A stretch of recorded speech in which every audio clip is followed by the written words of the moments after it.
Саламатсыздарбы, урматтуу ата-энелер.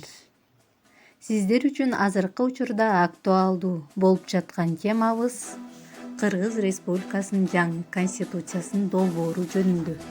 Эгемендиктин ээси жана мамлекеттик бийликтин жалгыз булагы болуп саналган Кыргызстандын элинин эркин билүү максатында Кыргыз Республикасынын конституциясы.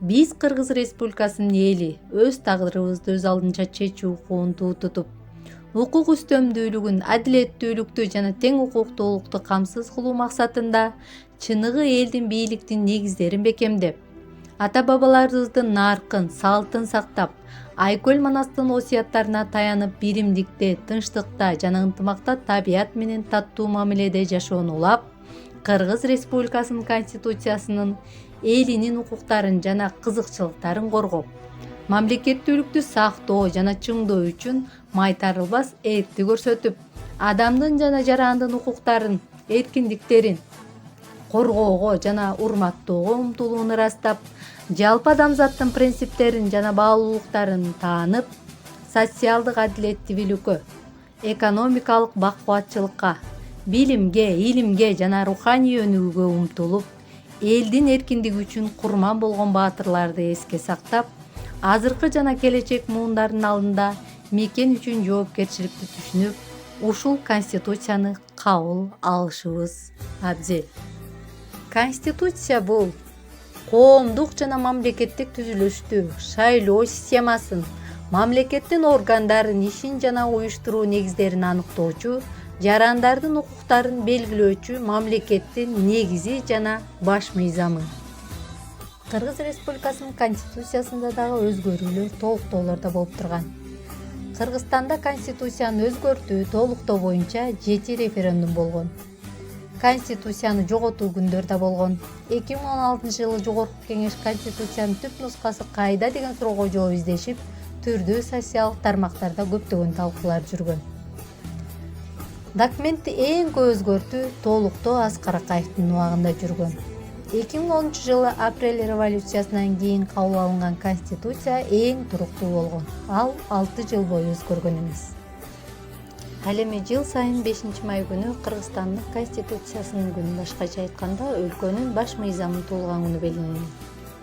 Ал 1993-жылы 5-майда Жогорку Кеңештин 12-сессиясында Кыргыз Республикасынын конституциясы кабыл алынып, ошондон тарта өлкөбүз Кыргыз Республикасы аталып, ал эми 1978-жылы кабыл алынган Кыргыз СССРнин конституциясы өзүнүн күчүн жоготкон. Кыргызстан көп улуттуу өлкө. Бул жерде түрдүү динди карманган, башка тилде сүйлөгөн, башка маданиятта жашаган адамдар бар. Кыргыз эли 3000 жылдан ашуун тарыхы бар дүйнөдөгү байыркы эл болуп саналат. Кытайлардын тарыхый китептеринде кыргыздар биздин заманга чейин 9-10 кылымда жашаган деп жазылган. Биздин тарыхыбызга таасын таасирин тийгизген Манас бабабыз элибиздин ынтымагын бекем сактап, жерибиздин кемибей сакталышына салымын кошуп, ар тараптан келген душмандарды сестентип турган. Бул кылымдын баш мыйзамы ата-бабалардын учкул сөздөрү болгон.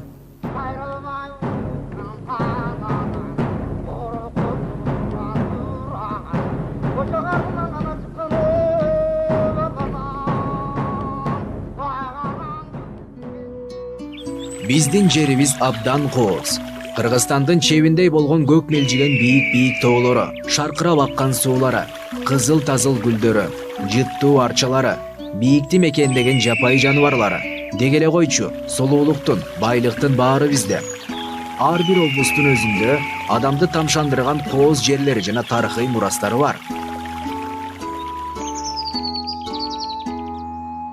Кыргыз жерибиздин тоолоруна, жаратылышына суктанып, көптөгөн мамлекеттерден туристтер, чет элдик меймандар келип эс алып кетишет. Кыргызстан өзү чакан мамлекет болсо да, тоолору, суу сактагычтары, жаратылышы менен бүт дүйнөгө таанылган. Эй адамдар, силер ак мөңгү жамынган бийик тоолору, ак кийиз менен оролгон боз үйү, музыкадай кубулжуган суулары, кооз бажырайган талаа гүлдөрү, тоодон тоого секирген кайберени бар өлкөнү көрдүңөр беле?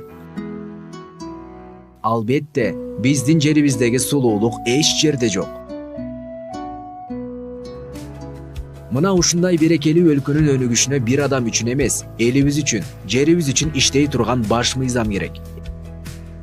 Эгемен өлкө болгонубузга 30 жыл болду. Бул жылдар аралыгында Конституциянын биринчи редакциясы 2 жолу күчүн жоготуп, жараксыз деп табылган. Ал 2006 жана 2010 жылдарга туура келет. Кыргызстан эгемендүү болгондон кийин алгачкы баш мыйзамды депутаттар 1993 жылы 5 майда кабыл алышкан. Бүгүнкү күнгө чейин өлкөнүн баш мыйзамына 11 жолу өзгөртүү киргизилген. Тактап айтканда документти ар бир 2,5 жылда өзгөртүп турушкан. Өзгөртүү иштерин көбүнчө премьер-министрлер колго алышкан. Эң ишенимсиз Конституция 2006 жылдын ноябрь айында чыккан. Ал 42 күнгө гана созулган. 2010 жылдагы баш мыйзамдын 2 версиясы бар болгон. Бирок алар эч качан бир документке бириктирилген эмес. 2016 жылдын октябрь айында Конституциянын түп нускасы жоголгон. Конституцияга 10 жолу киргизилген негизги өзгөртүүлөрдүн 6-сында президенттин, парламенттин жана өкмөттүн иш-аракеттерине байланыштуу болгон.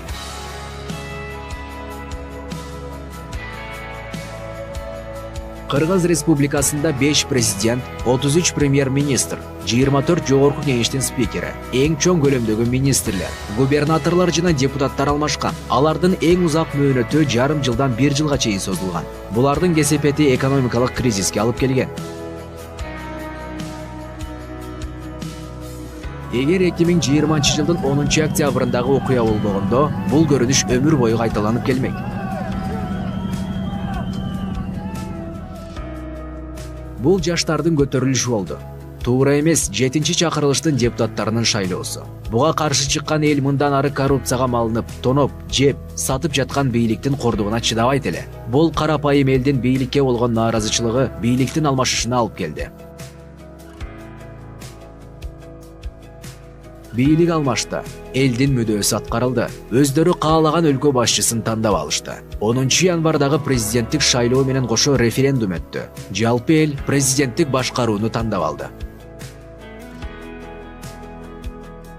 Азыркы күнү өлкөбүз эски баш мыйзам менен жашап жатат. Жаңы конституциянын долбоору жалпы элдин оюн угуп, саясат адамдары, коомдук ишмерлер жана тарыхчылар менен 3 ай бою кеңешип жазылды. Бул баш мыйзамдын долбоору жогорку кеңештин депутаттарына берилди. Ал 2021 жылдын 11 апрелинде жалпы элдик добуш берүүгө коюлду. Бул баш мыйзамдын долбоорунда жалпы элдин каалоосу, сунушу киргизилди. 30 жыл аралыгында эл үчүн, жер үчүн иштеп бербеген конституциядан элдин көңүлү калды. Жаңы жазылган конституциянын долбоорунда 5 глава, 116 берене камтылган. Ошондой эле Кыргызстан элинин жарандарынын бардык укуктары каралган. Билим алууга, медициналык жардам алууга, өз өлкөсүндө эркин жүрүүгө, сүйлөөгө укуктуу. Президент бардык милдеттерди өз мойнуна алат. Жогорку кеңештин макулдугу менен министрлер кабинетин түзөт. Отставкага кетирүү боюнча чечимди кабыл алат. Жыл сайын элдик курултайга өлкөдөгү абал боюнча, мамлекеттин ички жана тышкы саясатынын негизги багыттары боюнча кайрылуу жасайт. Жөнөкөй тил менен айтканда, элге жакындайт. Буга чейин эч бир мамлекет башчы мындай кадам жасаган эмес. Эгемен элибиздин эркиндиги президент тарабынан корголот. Жогорку кеңештин депутаттарынын саны кыскарат. Облустарга барып эл менен кеңешип иш алып барышат. Санына эмес, сапатына көбүрөөк көңүл бурулат. Бул баш мыйзамда элдин каалоосу бар, элдин үмүтү бар. Өлкөбүздүн өнүгүшүнө өзгөчө салым кошот. Урматтуу кыргызстандыктар, келиңиздер 11 апрель келечек урпак үчүн келип референдумга катышып бериңиз. Биз Конституциянын жаңы долбоорун колдойбуз.